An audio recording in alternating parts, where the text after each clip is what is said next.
ವಿಘ್ನರಾಜ ವಿಶುದ್ಧವಾಣಿ ವಿಶಿಷ್ಟ ವಿಷ್ಣು ವಿಶೇಷ ಶಂಕರ ವಾಯು ಜಲ ಗಗನ ಅನಲ ಅಣು ಓಂಕಾರ ಬ್ರಹ್ಮಾಂಡ ಆದಿಮಧ್ಯ ಅಂತದ ವ್ಯಾಪ್ತಕ್ಕೆ ಸಚ್ಚಿತ್ ಆನಂದಾತ್ಮಜ್ಞಾನಕ್ಕೆ ರೂಪು ನೂರರ ಶುದ್ಧ ಚೈತನ್ಯಕ್ಕೆ ನಮೋ ನಮಃ. ಆತ್ಮೀಯ ಮಹಾಭಾರತದ ಆಸಕ್ತರೇ, ಪ್ರೇಕ್ಷಕರೇ, ವೀಕ್ಷಕರೇ, ವಿಮರ್ಶಕರೇ, ಕುತೂಹಲಿಗಳೇ, ಉದ್ಯೋಗ ಪರ್ವದ ಕೊನೆಯ ಭಾಗಕ್ಕೆ ಬಂದಿದ್ದೇವೆ.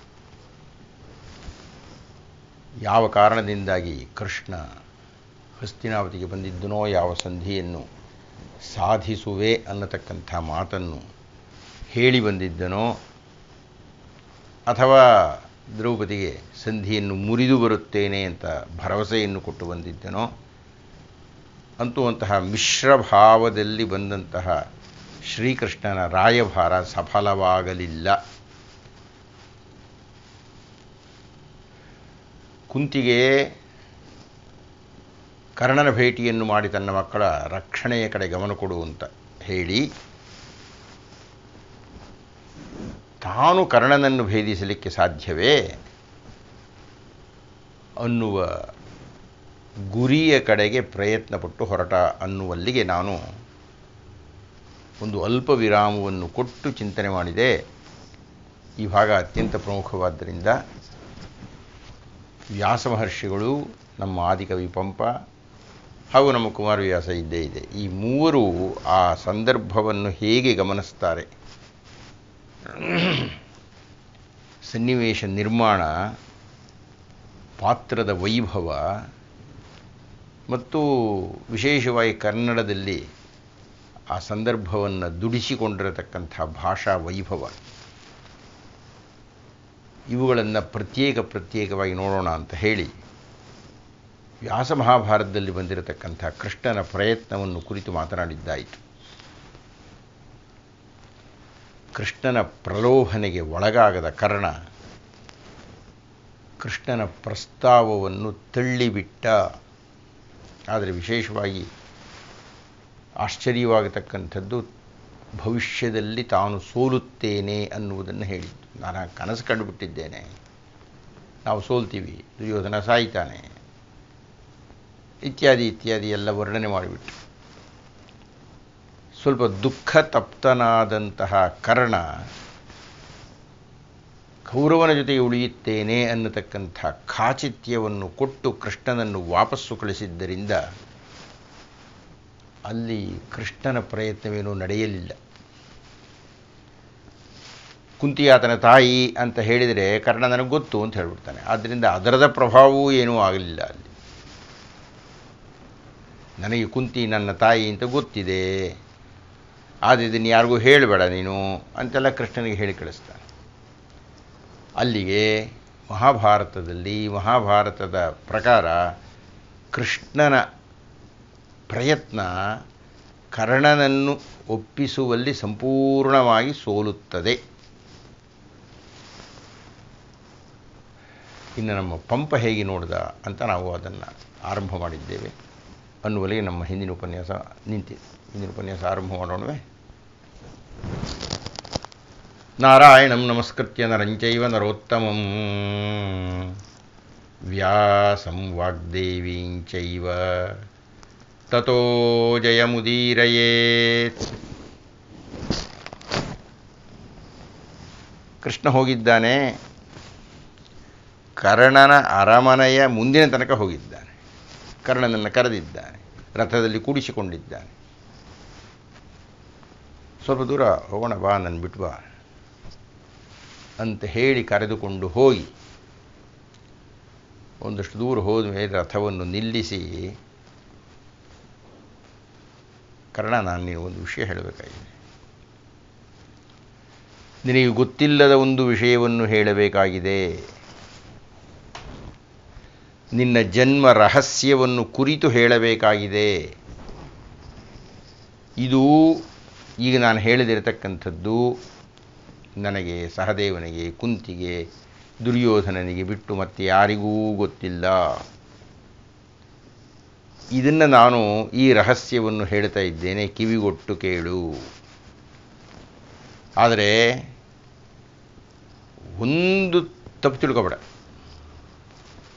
ನಾನು ನಿಮ್ಮಿಬ್ಬರ ಮಧ್ಯೆ ಏನೋ ತಂದಿಟ್ಟು ನಿಮ್ಮಿಬ್ಬರ ಮೈತ್ರಿಯನ್ನು ಒಡೆದು ಅಂಥ ಉದ್ದೇಶ ನನಗಿಲ್ಲ. ಭೇದಿಸಲೆಂದೆ ನುಡಿದರ್ ಎನ್ನದಿರುವಯ್ಯನೆ ಕೇಳ ಕರ್ಣ, ನಿನ್ನಾದಿಯೊಳಬ್ಬೆ ಕೊಂತಿ ನಿನಗಮ್ಮನ ಹರ್ಪತಿ, ಪಾಂಡುನಂದನರ್ ಸೋದರರ್ ಐದೆ ಮೈದುನನೆ ಆಂ, ಪೆರತೇಂ ಪಡೆ ಮಾತೋ ನಿನ್ನದೀ ಮೇದಿನಿ ಪಟ್ಟಮುಂ, ನಿನತೆ ನೀನಿರೆ ಮತ್ತೆ ಪೆರರ್ ನರೇಂದ್ರರೇ.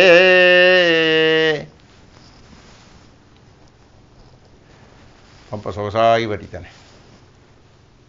ಭೇದಿಸಲೆಂದೆ ನುಡಿದರ್ ಎನ್ನದಿರು ಒಯ್ಯನೆ ಕೇಳ ಕರ್ಣ, ನಾನು ನಿನ್ನನ್ನು ಭೇದಿಸಲಿಕ್ಕೆ ಈ ಮಾತಾಡ್ತಾ ಇದ್ದೀನಿ ತಂದ್ಕೋಬೇಡಯ್ಯ. ನಾನು ಬಂದಿರೋದೇ ಆ ಉದ್ದೇಶದಿಂದ. ಕೃಷ್ಣನ ಆಗಮನವೇ ಕರ್ಣಭೇದ.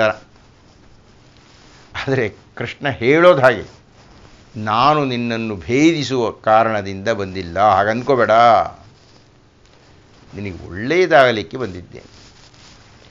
ನಿನಗೆ ಒಳ್ಳೆಯದಾಗಲಿ, ಶುಭವಾಗಲಿ, ಭವಿಷ್ಯದಲ್ಲಿ ಎಲ್ಲರಿಗೂ ಅನುಕೂಲವಾಗಲಿ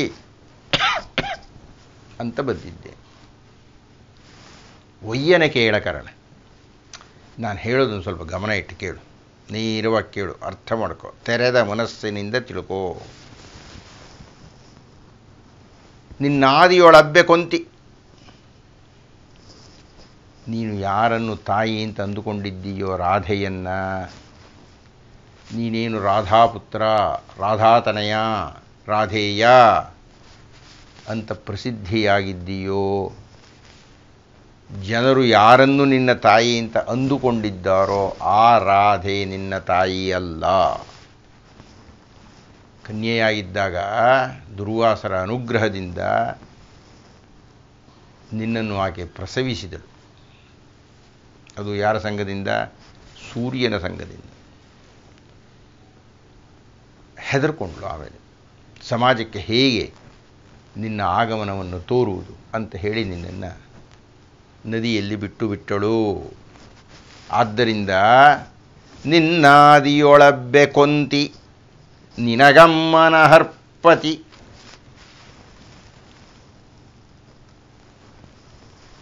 ನಿನ್ನ ತಾಯಿ ಪಾಂಡವರ ತಾಯಿಯಾಗಿರತಕ್ಕಂಥ ಕುಂತಿದೇವಿ. ನಿನಗಮ್ಮನ್ನ ಹರ್ಪತಿ. ಅಮ್ಮನ್ನಂದರೆ ಹಳೆಗನ್ನಡದಲ್ಲಿ ಅಪ್ಪ ಅಂತ. ನಿನಗಮ್ಮನ ಹರ್ಪತಿ, ದಿನಪತಿ, ದಿವಸದ ರಾಜ, ಹಗಲಿನ ಒಡೆಯ ಸೂರ್ಯನಾರಾಯಣ. ಅಂದರೆ ಪಾಂಡವರು ಎಲ್ಲರೂ ದೇವಾಂಶ ಸಂಭೂತರೇ, ಹಾಗೆ ನೀನು ಕೂಡ. ಆದರೆ ಎಲ್ಲರಿಗಿನ್ನ ಮೊದಲು ಈ ಭೂಮಿಗೆ ಬಂದವನು ನೀನು. ಪಾಂಡುನಂದನರ ಸಹೋದರರ್, ಸಹ ಉದರರ್. ಅದನ್ನು ಒತ್ತಿ ಒತ್ತಿ ಹೇಳ್ತಾ ಇದ್ದಾನೆ ಕೃಷ್ಣ. ಉದರರ್, ಸಹ ಉದರರ್. ನೀನು ಯಾವ ಉದರದಿಂದ ಜನಿಸಿದ್ದೀಯೋ, ಯಾವ ಗರ್ಭಾಂಬುಧಿಯಲ್ಲಿ ನೀನು ಮಿಂದು ಬಂದಿದ್ದೀಯೋ, ಅದೇ ಗರ್ಭದಲ್ಲಿ ಪಾಂಡವರು ಬಂದಿದ್ದಾರೆ ಕಣಯ್ಯ. ಪಾಂಡುನಂದನರ ಸಹೋದರರ ನಾನು ನಿನ್ನ ಮೈದನ ಕಣಯ್ಯ.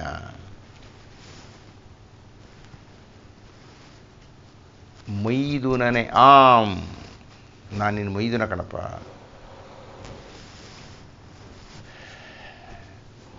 ಪಡೆ ಮಾತು ಬಿಡು, ಬೇರೆ ಮಾತು ಬಿಡು. ಯಾರ್ಯಾರು ಏನೇನು ಅಂದ್ಕೊಳ್ತಾರೆ, ಹೇಗೆ, ಆ ಮಾತೆಲ್ಲ ಬಿಡು. 1000 ಜನ 1000 ಮಾತಾಡ್ಕೊಳ್ತಾರೆ, ಅದು ಮುಖ್ಯ ಅಲ್ಲ. ಪೆರತೆಂ ಪಡೆ ಮಾತು.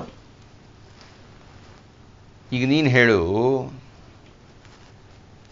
ಕೌರವರು ಎಲ್ಲರೂ ಧರ್ಮರಾಯನಿಗಿನ್ನ ಅನುಜರು, ಭೀಮನಿಗೆ ಅನುಜರು.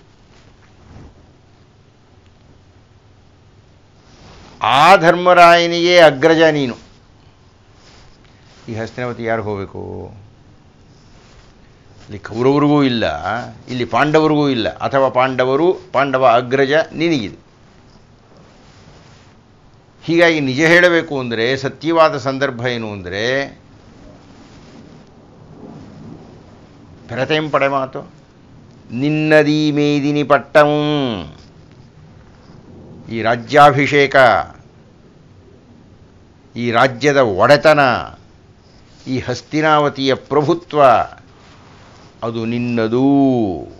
ನಿನ್ನದೀ ಮೇದಿನಿ ಪಟ್ಟಮಂ, ನಿನತೆ ನೀನಿದೆ. ಮತ್ತೆ ಪೆರರ್ ನರೇಂದ್ರರೇ, ಈಗ ನೀನು ಇಲ್ಲದೆ ಇದ್ದರೆ ಅದು ಧರ್ಮರಾಯ ಆಗಬೇಕಾ ದುರ್ಯೋಧನ ಆಗಬೇಕಾ ಅಂತ ಚರ್ಚೆ ಇರಬಹುದು, ಯುದ್ಧ ಇರಬಹುದು, ಘರ್ಷಣೆ ಇರಬಹುದು. ಆದರೆ ನಿನ್ನಂಥ ನೀನೇ ಇರಬೇಕಾಗಿದ್ದರೆ, ಎಲ್ಲರಿಗಿನ್ನ ದೊಡ್ಡವನಾದ ನೀನೇ ಇರಬೇಕಾಗಿದ್ದರೆ, ಮತ್ತೆ ಪೆರರ್ ನರೇಂದ್ರರೇ, ನೀನು ಬಿಟ್ಟು ಅವರಲ್ಲಿ ಇಬ್ಬರಲ್ಲಿ ಯಾರಾದರೂ ಒಬ್ಬರು ರಾಜ ಆಗೋದಕ್ಕಾಗುತ್ತೇನೆ ಹಸ್ತಿನಾವತಿಗೆ. ಆದ್ದರಿಂದ ಬಾ, ನಾವು ಹೋಗೋಣ. ಪಾಂಡವರೆಲ್ಲ ನಿನ್ನ ಪಾದಾಕ್ರಾಂತರಾಗಿದ್ದಾರೆ. ದುರ್ಯೋಧನನೂ ಕಾಲಿಗೆ ಬೀಳಲೇಬೇಕು. ಅಣ್ಣ ಎಷ್ಟೇ ಆಗಲಿ, ಎಲ್ಲಿ ಬೀಳ್ತಾನೆ ದುರ್ಯೋಧನ? ಅಣ್ಣ ಅಂತ ಧರ್ಮರಾಯನ ಕಾಲಿಗೆ ಬಿದ್ದೆ ಅವನು. ಕೃಷ್ಣ ವರ್ಣನೆ ಮಾಡ್ತಾ ಇದ್ದಾನೆ. ದುರ್ಯೋಧನ ಕೂಡ ನೀನು ಹೇಳಿದ ಹಾಗೆ ಕೇಳ್ತಾನೆ. ಅಂದ ಬಾ ನನ್ನ ಜೊತೆಗೆ. ಕರ್ಣನಿಗೆ ದಿಗ್ಭ್ರಮೆ, ನಿರೀಕ್ಷಿತವಾದ ಆಘಾತ. ಪಾಂಡವರು ತನ್ನ ತಮ್ಮಂದರು, ಅದೊಂಥರ ನವಿರು, ಅದೊಂದು ತರಹದ ಸಂತೋಷ ಇರಬಹುದು. ಅರ್ಜುನನಂತಹ ಧೀರವೀರ ಶೂರ, ಯಾರನ್ನು ಅವನು ತನ್ನ ಹಗೆ ಅಂತ ಅಂದುಕೊಂಡು ಬಿಟ್ಟಿದ್ದನೋ, ಯಾರು ಮೂರು ಲೋಕದ ಗಂಡ ಅಂತ ಕೊಚ್ಚಿಕೊಳ್ತಿದ್ರೆ ಅವನನ್ನು ಮರ್ದಿಸಬೇಕು ಅನ್ನತಕ್ಕಂತಹ ಸಂಕಲ್ಪವನ್ನು ಕರ್ಣ ಹೊಂದಿದ್ದನೋ, ಅಂತಹ ಅರ್ಜುನ ಮತ್ತು ಲೋಕಪ್ರೀತಿಯನ್ನು ಹೊಂದಿರತಕ್ಕಂಥ ಧರ್ಮರಾಯ, ಅಖಂಡ ಬಲ ಸಂಪನ್ನನಾಗಿರತಕ್ಕಂಥ ಭೀಮ, ಇವರೆಲ್ಲ ತಮ್ಮಂದಿರೇ ಅನ್ನುವುದರು ಸಂತೋಷ ಇದೆ, ಸಂತೋಷವಾಗಿದೆ. ಮತ್ತು ಇಲ್ಲಿಯ ತನಕ ತಾನು ಯಾರೋ ಮೀಂಗುಲಿಗ ಅಂತ ಅಂದುಕೊಂಡು ಜನರ ಕಣ್ಣಲ್ಲಿ ಕೆಳಗೆ ಇದ್ದವನು ಈಗ ಇದ್ದಕ್ಕಿದ್ದ ಹಾಗೆ ಕುಂತಿಯ ಮಗ, ಅಂತಹ ವಂಶದ ತಾಯಿ ನನ್ನ ತಾಯಿ. ಈ ಎಲ್ಲ ಸಂತೋಷ ಇದೆ. ಆದರೆ ತಾನು ಅತ್ಯಂತ ದೈನ್ಯಾವಸ್ಥೆಯಲ್ಲಿ ಇದ್ದಾಗ, ತನಗೆ ಸಮಾಜ ತಿರಸ್ಕಾರವನ್ನು ಮಾಡಿದ್ದಾಗ, ತನಗೆ ಯಾವುದೇ ಅಧಿಕಾರವಿಲ್ಲದೆ ಇದ್ದಾಗ, ತನಗೆ ಸ್ಥಾನವೇ ಇಲ್ಲದೆ ಇದ್ದಾಗ, ತನಗೆ ಒಂದು ಸ್ಥಾನವನ್ನು ಕೊಟ್ಟು, ಪದವಿಯನ್ನು ಕೊಟ್ಟು, ಮರ್ಯಾದೆಯನ್ನು ಕೊಟ್ಟು, ಆ ಸ್ಥಾನದಲ್ಲಿ ಸಿಂಹಾಸನವನ್ನು ಕೊಟ್ಟು, ಅಂಗರಾಜ್ಯವನ್ನೇ ಕೊಟ್ಟಂತಹ ದುರ್ಯೋಧನನನ್ನು ಈ ಕಾರಣದಿಂದ ಬಿಟ್ಟು ಹೋಗೋದೇ? ಎಂಥ ಸ್ನೇಹಿತನೇ ಆತ! ಹೇಳಿ ಸ್ವಾಮಿ, ದುರ್ಯೋಧನನಂತಹ ಸ್ನೇಹಿತನನ್ನು ಬಿಟ್ಟು ನಾನು ಬರಲಿಕ್ಕೆ ಸಾಧ್ಯವೇ? ಎಷ್ಟು ಸಂತೋಷ ಪಡ್ತಾನೆ ಆತ ನನ್ನ ಜೊತೆಗೆ, ನನಗೆಷ್ಟು ಮರ್ಯಾದೆಯನ್ನು ಕೊಟ್ಟಿದ್ದಾನೆ. ಕೃಷ್ಣ ಹೇಳಿದ ಅದೆಲ್ಲ ಕಾರಣ ಇಲ್ಲದೆ ಕೊಡಲಿಲ್ಲ ದುರ್ಯೋಧನ. ಅವನದು ನಿಜವಾಗಿರತಕ್ಕಂತಹ ಭ್ರಾತೃಪ್ರೇಮ ಅಂತ ನನಗೆ ಅನ್ನಿಸುವುದಿಲ್ಲ. ಮೇಲ್ನೋಟಕ್ಕೆ ಅವನು ನೀನು ಅಣ್ತಮ್ಮಂದಿರಿದ್ದ ಕಾಣಿಸಬಹುದು, ಅಷ್ಟೇ, ಹಾಗೆ ಹೇಳ್ಕೊಂಡಿರ್ಬೋದು. ಅವನು ನೀನು ನನ್ನ ಸಹೋದರನಂತೆ ಅಂತ ಹೇಳಿರಬಹುದು, ಆದರೆ ಅದಲ್ಲ. ನಿನಗೆ ಜ್ಞಾಪಕ ಇದೆಯಾ? ಬಹಳ ಹಿಂದೆ ಗಂಗಾ ತೀರದಲ್ಲಿ ಒಮ್ಮೆ ಬೇಟೆಯನ್ನು ಆಡಲಿಕ್ಕೆ ನೀವಿಬ್ಬರು ಹೋಗಿದ್ರಿ. ಅಲ್ಲಿ ಒಂದು ಆಶ್ರಮ ಸಿಕ್ತು. ಸತ್ಯಂತಪರು ಅಲ್ಲಿದ್ದಂಥ ಋಷಿಗಳು. ಆ ಮುನಿಗಳ ಹತ್ರಕ್ಕೆ ಹೋಗಿ ನೀವಿಬ್ಬರು ನಮಸ್ಕಾರ ಮಾಡಿದ್ರಿ. ಆಗ ಅವರೇನು ಮಾಡಿದರು? ಮೊದಲು ಆಸನವನ್ನು ತರಿಸಿ ಕರ್ಣನಿಗೆ ಕೊಟ್ಟರು. ನಿನಗೆ ಆಸನ ಕೊಡಲಿಲ್ಲ. ಆಗ ನಿನಗೆ ಮಹಾ ಆಶ್ಚರ್ಯ ಆಗೋಯ್ತು, ಒಂಥರ ನೋವಾಗೋಯ್ತು. ಸ್ವಲ್ಪ ಕರ್ಣ ಹೊರಗೆ ಹೋಗಪ್ಪ, ಒಂದು ನಿಮಿಷ ನಾನೇನೋ ಮಾತಾಡಬೇಕು ಅಂತ ನಿನ್ನನ್ನು ಹೊರಗೆ ಕಳಿಸಿ ದುರ್ಯೋಧನ ಆ ಮುನಿಗಳ ಹತ್ರ ಕೇಳಿದ. ಆನಿರೆ ಮೀಂಗುಲಿಗಂಗೆ ನಿಮ್ಮ ದಯಗೈದಿರಿ, ಯಾಕೆ? ನಾನು ರಾಜನಾಗಿ ಇಲ್ಲಿರಬೇಕಾಗಿದ್ದರೆ ನೀವು ಕರ್ಣನಿಗೆ ಮರ್ಯಾದೆಯನ್ನು ಕೊಟ್ಬಿಟ್ರಲ್ಲ, ಮೊದಲು ಆಸನವನ್ನು ತರಿಸಿಕೊಟ್ಟು. ಯಾಕೆ? ಆಗ ಸತ್ಯಂತಪುರು ದುರ್ಯೋಧನನಿಗೆ ಹೇಳಿದರು ನಿನ್ನ ಹುಟ್ಟಿನ ಗುಟ್ಟನ್ನು. ಅಂದಿನಿಂದ ದುರ್ಯೋಧನ ನಿನ್ನನ್ನು ಬಹಳ ಚೆನ್ನಾಗಿ ನೋಡಿಕೊಂಡ ತಾನೆ. ಆ ದಿವಸದಿಂದ ನಿನ್ನ ಜೊತೆಗೆ ಊಟ ಮಾಡ್ದ ತಾನೆ. ಆ ದಿವಸದಿಂದ ನಿನ್ನ ತಲೆ ಮೇಲೆ ಕುಡಿಸಿಕೊಂಡ ತಾನೆ. ಅವನೊಂದು ತೀರ್ಮಾನ ಮಾಡಿದ, ಮುಳ್ಳಿಂದ ಮುಳ್ಳನ್ನು ತೆಗೆಯುತ್ತೇನೆ, ಪಾಂಡವನಿಂದಲೇ ಮರ್ದಿಸುತ್ತೇನೆ ಅನ್ನುವ ನಿರ್ಣಯವನ್ನು ಅಂದು ದುರ್ಯೋಧನ ತೆಗೆದುಕೊಂಡ. ಗೊತ್ತನಿಗೆ, ನೀನು ಸುಮ್ಮನೆ ಹೋಳ್ತಾ ಇದೀಯ, ನಂಗೆ ದುರ್ಯೋಧನ ಅಷ್ಟು ಬೆಲೆ ಕೊಡ್ತಾನೆ, ಇಷ್ಟು ಬೆಲೆ ಕೊಡ್ತಾನೆ, ಅಂಗರಾಜ್ಯ ಕೊಟ್ಟಿದ್ದಾನೆ, ತಲೆ ಮೇಲೆ ಕುಡಿಸ್ಕೊಂಡಿದ್ದಾನೆ, ನನ್ನ ಸುಖವನ್ನು ನೋಡ್ತಾ ಇದ್ದಾನೆ ಅಂತ ನೀನು ಅಂದ್ಕೊಂಡ್ಬಿಟ್ಟಿದೀಯ. ಹಾಗಂತ ಹೇಳ್ತಾ ಇದೀಯ ನೀನು. ಅದಲ್ಲ ನಿಜ. ನಿಜವಾದ್ದು ಕಾರಣ ಬೇರೆ. ನಿನ್ನನ್ನು ಉಪಯೋಗಿಸಿಕೊಂಡು ಪಾಂಡವರನ್ನು ಮರ್ದಿಸಬೇಕು ಅನ್ನತಕ್ಕಂಥದ್ದು ದುರ್ಯೋಧನನ ಲೆಕ್ಕಾಚಾರ. ಅವನು ತುಂಬ ನಿಜವಾದ ಪ್ರೀತಿ ಅಂತ ಅಂದುಕೋಬೇಡ. ಕಾರಣ ಹೇಳ್ದ, ಇರಬಹುದೇನೋ ಬಿಡಿ ಅದು ರಾಜಕಾರಣ. ಅಕಸ್ಮಾತ್ ದುರ್ಯೋಧನ ಆ ರೀತಿ ಲೆಕ್ಕ ಹಾಕಿದ್ರು ಅದೇನು ದೊಡ್ಡ ವಿಷಯ ಅಲ್ಲ. ಅವರವ್ರಿಗೆ ಘರ್ಷಣೆ ಮೊದಲಿನಿಂದಲೂ ಇದ್ದೇ ಇದೆ. ಆದರೆ ಕೃಷ್ಣ ಆತ ನನ್ನನ್ನು ಎಷ್ಟು ಆಪ್ತನಾಗಿ, ಆತ್ಮೀಯನಾಗಿ, ಸಖನಾಗಿ ಕಂಡಿದ್ದಾನೆ ಗೊತ್ತಾ ನಿಮಗೆ. ಎಷ್ಟು ಪ್ರೀತಿ ಮಾಡ್ತಾನೆ ನನಗೆ. ಇರ್ಬೋದು ನೀನು ಹೇಳಿದ್ದೊಂದು ಪ್ರಕರಣ ಇರ್ಬೋದು. ಆಯಿತು, ನಾನು ಪಾಂಡವ ಮುಖ್ಯಸ್ಥ ಅಂತ ತಿಳ್ಕೊಂಡು ನನ್ನಿಂದ ಪಾಂಡವರನ್ನು ಮರ್ದಿಸಬೇಕು ಅಂತಲೂ ಅಂದುಕೊಂಡಿರಬಹುದು. ಆದರೆ ಪಾಂಡವರನ್ನು ಮರ್ದಿಸಬೇಕು ಅನ್ನತಕ್ಕಂಥದ್ದು ಮೊದಲಿನಲ್ಲೂ ಇರತಕ್ಕಂಥದ್ದೇ. ಅರ್ಜುನನಿಗೆ ಯಾರು ಯುದ್ಧ ಮಾಡತಕ್ಕಂಥ ಜೋಡಿ ನಮ್ಮಲ್ಲಿ ಇಲ್ಲ ಅಂತ ನನ್ನ ಮೇಲೆ ಆತ ಆಧರಿಸಿರತಕ್ಕಂಥದ್ದು ನಿಜವೇ, ಅದೇನು ಮುಚ್ಚಿಟ್ಕೊಂಡಿಲ್ಲ. ನೀನು ಕೊಟ್ಟಂಥ ವಿವರಣೆ ಒಂದು ಬೆಂಬಲ ಆಗಿರ್ಬೋದು ಅಷ್ಟೆ. ಆದರೆ ಅದೆಲ್ಲ ನಾನು ನೋಡ್ತಾ ಇರತಕ್ಕಂಥದ್ದು, ನಾನು ಗಮನಿಸ್ತಾ ಇರತಕ್ಕಂಥದ್ದು ದುರ್ಯೋಧನನ ಮೈತ್ರಿಯ ತೀವ್ರತೆ. ನಾನೊಂದು ಪ್ರಸಂಗ ಹೇಳ್ತೀನಿ ಕೇಳು. ನೆತ್ತಮನಾಡಿ ಭಾನುಮತಿ ಸೋಲ್ತೊಡೆ ಸೋಲಮನೀವುದೆಂದು ಕಾಡುತ್ತಿರೆ ಲಂಬಣಂಪರಿಯೆ, ಮುತ್ತಿನ ಕೇಡನೆ ನೋಡಿ ನೋಡಿ ಬಳ್ಕುತ್ತಿರೆ, ಏವಮಿಲ್ಲದಿವನಾಯುವುದು ಪೇಳಿಮೆಂಬ ಭೂಪೋತ್ತಮನಂ ಬಿಸುಟ್ಟು ಇರದೆ ನಿಮ್ಮೊಳ ಪೊಕ್ಕಡೆ ಬೇಡನಲ್ಲೇನೇ. ಹಿಂದೆ ಒಂದು ಪ್ರಸಂಗ ನಡೀತು, ಬಹಳ ಹಳೆಯದು. ಒಂದು ದಿವಸ ಗಂಡ ಹೆಂಡತಿಯರಿಬ್ಬರು ನೆತ್ತವನ್ನು ಆಡ್ತಾ ಇದ್ದಾರೆ, ಪಗಡೆಯ ಆಟವನ್ನು ಆಡ್ತಾ ಇದ್ದಾರೆ. ನೆತ್ತಮನಾಡಿ ಭಾನುಮತಿ ಸೋಲ್ತೊಡೆ.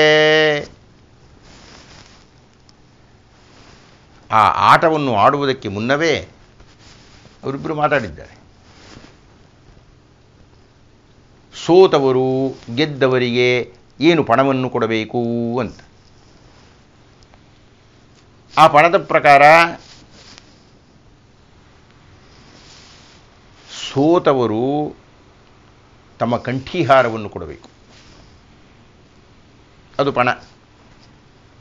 ಹಾಗೆ ಪಣವನ್ನು ಒಡ್ಡಿ ಆಟವನ್ನು ಆರಂಭ ಮಾಡಿದ್ದಾರೆ. ನೆತ್ತಮನಾಡಿ ಭಾನುಮತಿ ಸೋಲ್ತೊಡೆ. ಸೋತೋದ್ಲಿ. ಆದ್ಮೇಲೆ ಈ ಪದ್ಯವನ್ನು ಕುರಿತು ವಿದ್ವಾಂಸರು ಇಬ್ಬಗೆಯ ಅಭಿಪ್ರಾಯವನ್ನು ತಗೊಂಡಿದ್ದಾರೆ. ಯಾಕೆ ಅಂದರೆ ಆ ಪದ್ಯದಲ್ಲಿ ಖಚಿತವಾಗಿ ಯಾರು ಯಾರಿಗೆ ಏನು ಅನ್ನೋದು ಸ್ಪಷ್ಟವಾಗಿಲ್ಲ, ಹೆಸರನ್ನು ಹೇಳಿಲ್ಲ. ಆ ಕಾರಣದಿಂದ ಈ ಗೊಂದಲ. ಆದರೆ ಬಹುಪಾಲು ಜನ ಭಾವಿಸಿರತಕ್ಕಂಥದ್ದಕ್ಕೆ ಒಂದು ಕಾರಣ ಇದೆ. ಅದನ್ನು ನಾನು ಮೊದಲು ಹೇಳಿಬಿಡ್ತೀನಿ. ಭಾನುಮತಿ ಸೋತಿದ್ದಾಳೆ, ಆದರೆ ಅದಕ್ಕಿಂತ ಮುಂಚೆ ಒಂದು ಘಟನೆ ನಡೆದಿದೆ. ದುರ್ಯೋಧನ ಯಾವುದೋ ರಾಜಕಾರ್ಯದ ನಿಮಿತ್ತ ಹೋಗಬೇಕಾಯಿತು. ಕರ್ಣ ತುಂಬ ಆಪ್ತನಾದ್ದರಿಂದ ಅವನಲ್ಲೇ ಇದ್ದ. ಕರ್ಣ ಸ್ವಲ್ಪ ನೋಡ್ಕೊಳಪ್ಪ, ನಾಟನ ಮುಂದುವರ್ಸಪ್ಪ ಅಂತ ಹೇಳಿಬಿಟ್ಟಿದ್ದಾನೆ ಅಂತ ಕಾಣುತ್ತೆ. ಇದು ಯಾವುದೋ ಪದ್ಯದ ಒಳಗಿಲ್ಲ. ವಿದ್ವಾಂಸರು ಈ ರೀತಿ ಅಭಿಪ್ರಾಯಪಟ್ಟಿದ್ದಾರೆ. ಯಾವಾಗ ಭಾನುಮತಿ ಆಟವನ್ನು ಮುಂದುವರಿಸುವ ಅಪೇಕ್ಷೆಯನ್ನು ಹೊಂದಿದ್ದಾಳೆ. ದುರ್ಯೋಧನ ಹೋಗಿದ್ದಾನೆ. ಕರ್ಣ ದುರ್ಯೋಧನನ ಜಾಗದಲ್ಲಿ ಕುಳಿತು ಆಟವನ್ನು ಮುಂದುವರಿಸಿದ್ದಾನೆ. ಭಾನುಮತಿ ಸೋಲ್ತು ಬಿಟ್ಟಳು. ಭಾನುಮತಿ ಸೋಲ್ತೊಡೆ ಸೋಲಮನೀವುದೆಂದು ಕಾಡುತ್ತಿರೇ. ಏನು ಪಣವನ್ನು ಒಟ್ಟಿದ್ದೀಯೇ, ಆ ಕಂಠೀಹಾರವನ್ನು ಕೊಡು ಅಂತ ಕರ್ಣ ಗಲಾಟೆ ಮಾಡ್ತಾ ಇದ್ದಾನೆ, ಜೋರು ಮಾಡ್ತಾ ಇದ್ದಾನೆ, ಪೀಡಿಸ್ತಾ ಇದ್ದಾನೆ. ಸೋಲಮನೀವುದೆಂದು ಕಾಡುತ್ತೀರೆ. ಅವಳು ಕೊಡುತ್ತಿಲ್ಲ. ಆದರೆ ಕರ್ಣನಿಗೂ ದುರ್ಯೋಧನನಿಗೂ ಭಾನುಮತಿಗೂ ಮೂರೂ ಜನಕ್ಕೂ ಇದ್ದಂಥ ಅತ್ಯಂತ ಸಲುಗೆಯಿಂದ ಲಂಬಣಂಪರಿಯೇ, ಅವಳು ಕುತ್ತಿಗೆ ಕೈ ಹಾಕಿ ಆ ಸರವನ್ನು ಎಳೆದುಬಿಟ್ಟು ಕರ್ಣ. ಇದು ಕಥೆ ಇರೋದು. ಅಲ್ಲಿ ಕರ್ಣ ಎಳೆದ ಅಂತ ಇಲ್ಲ, ಆದರೆ ವಿದ್ವಾಂಸರು ಊಹಿಸಿರತಕ್ಕಂಥದ್ದು ಹಾಗೆ. ಲಂಬಣಂಪರಿಯೇ, ಯಾವ ಕಾಡ್ತಾ ಇದ್ದನೋ ಆಗ ಕೊರಳಿನ ಸರ ಹರಿದು ಹೋಯಿತು. ಲಂಬಣಂಪರಿಯೇ. ಮುತ್ತಿನ ಕೇಡನೆ ನೋಡಿ ನೋಡಿ ಬಳ್ಕುತ್ತಿರೇ. ಕರ್ಣ ಉತ್ಸಾಹದಲ್ಲಿ ಭಾನುಮತಿಯ ಕುತ್ತಿಗೆಗೆ ಕೈ ಹಾಕಿ ಎಳೆದು ಸರ ಹರಿದು ಹೋಗಿ ಮುತ್ತುಗಳು ಕೆಳಗೆ ಬಿದ್ದುಬಿಟ್ಟು. ಮುತ್ತಿನ ಕೇಡನೆ ನೋಡಿ ನೋಡಿ ಬಳ್ಕುತ್ತಿರೇ. ಆಗ ಅವನಿಗೆ ವಾಸ್ತವ ಅರ್ಥ ಆಯಿತು. ಅಯ್ಯೋ, ನಾನು ನನ್ನ ಸ್ನೇಹಿತನ ಹೆಂಡತಿಯ ಕೊರಳಿಗೆ ಕೈ ಹಾಕಿದ್ದೇನೆ, ಹರಿದಿದ್ದೇನೆ ಸರವನ್ನು, ಆ ಮುತ್ತುಗಳೆಲ್ಲ ಉದುರಿಬಿಡ್ತು ಅಂತ. ಮುತ್ತಿನ ಕೇಡನೆ ನೋಡಿ ನೋಡಿ ಬಳ್ಕುತ್ತಿರೆ, ನಡುಗ್ತಾ ನಿಂತ್ಕೊಬಿಟ್ಟು. ಅಷ್ಟೊತ್ತಿಗೆ ದುರ್ಯೋಧನ ಬಂದಿದ್ದಾನೆ. ನೋಡಿದ ಪರಿಸ್ಥಿತಿಯನ್ನು, ಬಹಳ ಸುಹೃಷ್ಟ ಮನಸ್ಕನಾಗಿ ಸುಹೃನ್ಮನಸ್ಕನಾಗಿ ಸಂತೋಷದಿಂದಲೇ ಕರ್ಣನ ಬೆನ್ನನ್ನು ಚಪ್ಪರಿಸಿ, ಏವಮಿಲ್ಲದಿವನಾಯುವುದೋ ಪೇಳಿಂ ತಪ್ಪದೆ ಪೇಳಿಂ. ಏನಪ್ಪ ಕರ್ಣ, ಈ ಮುತ್ತನ್ನು ಆದು ಕೊಡ್ಲಾ? ಹೇಳು, ಗೆದ್ದಿದೀಯ ನೀನು. ನಾವು ಮಾತನಾಡದಂತೆ ಭಾನುಮತಿ ಕೊಡಬೇಕು, ಅವಳು ಕೊಡಲಿಲ್ಲ. ನೀನು ಕೈ ಹಾಕಿ ಎಳೆದಿದ್ದೀ, ತಪ್ಪೇನೂ ಇಲ್ಲ. ಅಷ್ಟು ಸುಲಭವಾಗಿ ಹೇಳೋಕ್ಕೆ ಸಾಧ್ಯ ಇಲ್ಲ. ಕರ್ಣ ಅದನ್ನೇ ಹೇಳ್ತಾ ಇದ್ದೇನೆ. ಅಷ್ಟು ಉತ್ತಮನಾಗಿರ್ತಕ್ಕಂಥ ಸ್ನೇಹಿತ ಅವನು. ತನ್ನ ಹೆಂಡತಿಯ ಕೊರಳಿನಲ್ಲಿ ಇದ್ದಂಥದ್ದನ್ನು ಅದೆಷ್ಟೇ ಉತ್ತಮನಾಗಿರತಕ್ಕಂಥ ಶ್ರೇಷ್ಠವಾದ ಗೆಳೆಯ ಕೈ ಹಾಕಿ ಎಳೆದಿದ್ದರೂ ಅದನ್ನು ಅವನು ಮನಸ್ಸಿಗೆ ಹಚ್ಕೊಳ್ಳಿಲ್ಲಯ್ಯ. ಪೇಳಿಂ ಹಾಗಂತ ಹೇಳು, ಆ ಮುತ್ತನ್ನು ಆದು ಕೊಡ್ಲ ನಿನಗೆ, ನೀನು ಗೆದ್ದಿದೀಯ, ನೀನು ಜಯಶೀಲನಾಗಿದ್ದೀಯೇ. ಒಂದು ಕ್ಷಣವೂ ತನ್ನ ಹೆಂಡತಿಯ ಮೇಲೆ ಕೈ ಮಾಡಿದ ಅನ್ನುವ ಖೇದಕ್ಕೋ ವಿರೋಧಕ್ಕೋ ಒಳಗಾಗದ ದುರ್ಯೋಧನ ಆ ಮುತ್ತುಗಳನ್ನೆಲ್ಲ ಆಯ್ದು ಕೊಟ್ಟ ಕಣಯ್ಯ ನನಗೆ.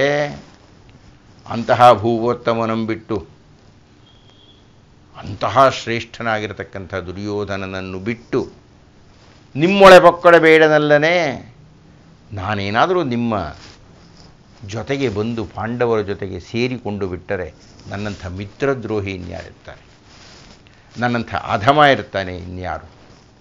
ಎಲ್ಲರೂ ನನ್ನನ್ನು ತಿರಸ್ಕರಿಸ್ತಾರೆ, ಬೇಡನಲ್ಲನೇ ನನ್ನನ್ನೆಲ್ಲರೂ ತಿರಸ್ಕಾರ ಮಾಡ್ತಾರೆ ಅಂತ ಕರ್ಣ ತನ್ನ ನೈಜವಾದ ನೋವನ್ನು ಕೃಷ್ಣನ ಹತ್ತಿರ ಹೇಳಿದ. ಈ ಪದ್ಯಕ್ಕೆ ವಿದ್ವಾಂಸರು ಬೇರೆ ತರಹದ ಒಂದು ಅರ್ಥವನ್ನು ಮಾಡ್ತಾರೆ. ಆ ಅರ್ಥ ಏನು ಅನ್ನುವುದನ್ನು ನಾವು ಮುಂದಿನ ಉಪನ್ಯಾಸದಲ್ಲಿ ನೋಡೋಣ ಅಂತ ಹೇಳ್ತಾ ಹಿಂದಿನ ಉಪನ್ಯಾಸವನ್ನು ಮುಕ್ತಾಯ ಮಾಡೋಣವೇ. ವೇದ ಪಾರಾಯಣದ ಫಲ ಗಂಗಾದಿ ತೀರ್ಥಸ್ನಾನ ಫಲ ಕೃಚ್ಛ್ರಾದಿ ತಪಸಿನ ಫಲವು ಜ್ಯೋತಿಷ್ಠೋಮಯಾಗ ಫಲ ಮೇದಿನಿಯನು ಒಲಿದಿತ್ತ ಫಲ ವಸ್ತ್ರಾದಿ ಕನ್ಯಾದಾನ ಫಲಬಹುದು ಆಧರಿಸಿ ಭಾರತದೊಳೊಂದಕ್ಷರವ ಕೇಳ್ದರಿಗೆ.